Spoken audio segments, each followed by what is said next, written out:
Eu entro após o Jean. Eu queria colocar, já que você fez esse panorama, né, puxou esse panorama internacional, que eu achei um ponto muito importante no final da audiência, os depoimentos, né, dos colegas acupunturistas dos Estados Unidos, do Canadá, da Espanha, da Nova Muito bem. Zelândia, né, e, enfim, de vários países aonde esses profissionais também tiveram o mesmo problema, parece que é uma coisa, um karma que se repete, né, tiveram os mesmos problemas, mas já estão com a acupuntura regulamentada hoje e apartada da medicina ortodoxa, né? Então, eu acho que a audiência, nesses aspectos, ela foi rica, né? E, como disse, de um lado, ela foi muito rica, mostrando o panorama no mundo e no Brasil, que a gente pode até comentar mais agora adiante, e, do outro lado, a incompetência e a falta de senso de saúde dos médicos na forma como trataram as coisas na audiência. E aí eu preciso deixar claro que não são os médicos, são um pequeno grupo que teve que se multiplicar dentro de um mesmo colégio para poder se fazer presente e ocupar o espaço na mesa da audiência, porque é um grupo muito ínfimo e que, infelizmente, hoje tem por trás o Conselho Federal de Medicina, que apoia essas falácias e essas insanidades que não dá mais para a gente aceitar. Eu só pego o gancho para fazer alguns esclarecimentos importantes. O que a gente percebeu lá é que este grupo, e a gente tem que pautar bem, não são os médicos, é um grupo pequeno de médicos acupunturistas que querem se adonar, que querem se arvorar no monopólio da acupuntura.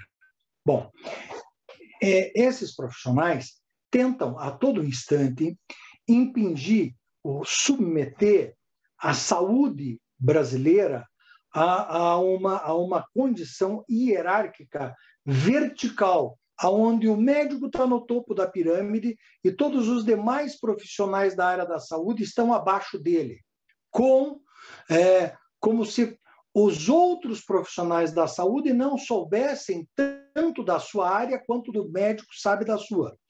Isso vai frontalmente contra até mesmo o princípio do SUS, que foi estabelecido, o professor Daniel sabe disso, o início do SUS foi na 8ª Conferência Nacional de Saúde, e a própria, já desde a 8ª Conferência Nacional de Saúde, existe uma organização horizontalizada da saúde pública, onde todos os profissionais da área da saúde têm a mesma importância, a mesma relevância e a mesma participação. E comentava isso com o professor Daniel ainda, se é que existe um profissional, talvez o mais importante operacionalmente dentro da saúde, dentro do SUS, este profissional nós devemos atribuir e devemos distinguir o profissional enfermeiro nas 3 áreas de formação, na enfermagem de graduação superior, técnico e no auxiliar de graduação. Porque se o enfermeiro parar, ninguém faz saúde nesse país. Isso é óbvio. Se o enfermeiro parar, o hospital não abre. É simples assim, porque é a enfermagem que leva o hospital nas costas. Todos nós sabemos, né? Então, em questão de hierarquia vertical,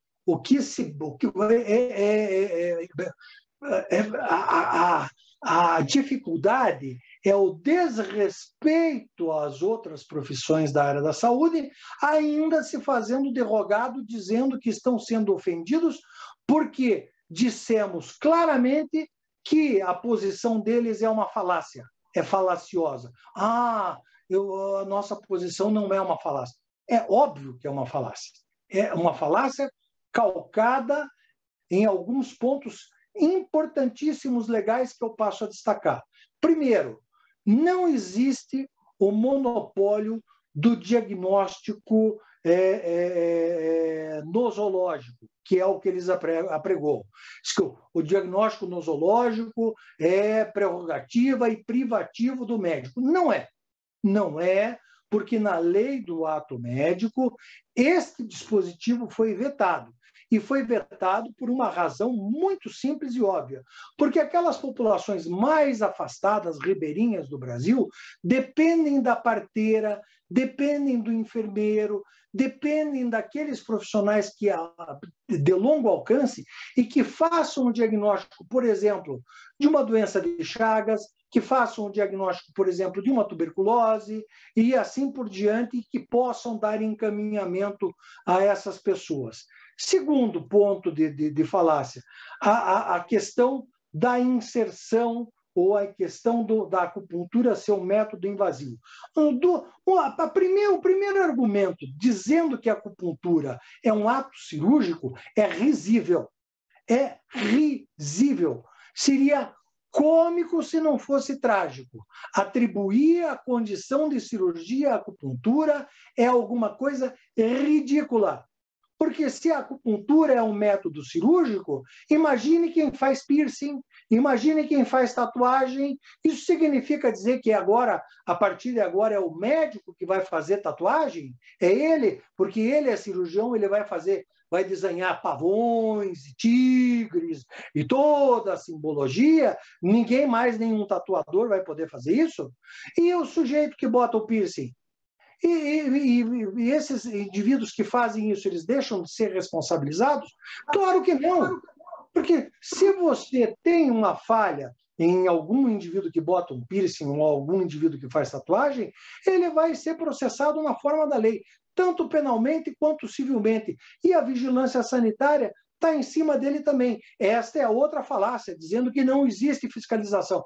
Existe fiscalização. E, por derradeira, a última falácia, que a gente tem que comentar, é a falácia de que a acupuntura praticada por outros profissionais da área da saúde é arriscada porque pode causar dano, porque pode pode postergar uma outra doença, pode mascarar uma outra doença e assim por diante. Acho que o professor Jean vai mostrar isso em números. Isto é uma piada e de muito mau gosto. Paro por aqui e passo a palavra para o professor Daniel, porque eu acho que eu já falei até demais. Não, a gente tá. Eu acho que são pontos essenciais, né? Porque né, foi feita uma argumentação muito forte em cima desses pontos, né? E o outro ponto é a questão da formação, né? Querer discutir a formação no projeto de lei, né? E tá muito claro, né, que isso é apenas uma jogada, né, do ponto de vista legislativo, né, do processo do projeto de lei. Porque todo mundo que trabalha, né, com projeto de lei sabe que não cabe ao Congresso Nacional determinar carga horária, nem determinar currículo, nem determinar forma de formação. Isso cabe aos órgãos competentes do Executivo, no caso, o Ministério da Educação, né? Então, quando você traz isso para um debate público, né, é para dizer que está preocupado com a qualidade da formação, né, você está simplesmente querendo colocar um subterfúgio, né, para impedir com que o processo avance de legislação da profissão. Né? A lei ela vai estabelecer a criação da profissão e as suas regras, né, se é uma graduação, se é, né, isso que está previsto no projeto, e depois quem vai discutir a qualidade da formação é o Ministério da Educação e o Conselho Nacional de Educação. Né? Então existe um órgão, né, que inclusive, né, tem competente, né, mas vinculado ao Ministério da Educação para discutir essas questões. O que é uma formação de qualidade? Não cabe ao projeto de lei dizer isso, nem querer estabelecer currículo, né? Então eu acho que esse é um ponto, né, a gente desfazer algumas argumentações, né, que são sim falaciosas, é importante, né, para esclarecimento né, da opinião pública, né? Um político, né, que está representando a opinião pública, né, quando ele está lá no seu ato legislativo, ele está né, representando a opinião, né, do povo, né? E a partir né, da técnica, né, legislativa, né? Mas ele não pode ser enganado com subterfúgios, né, para sua tomada de decisão, né? Então, isso é muito importante, né? A formação é Conselho Nacional de Educação, é Ministério da Educação a partir dessa regulamentação.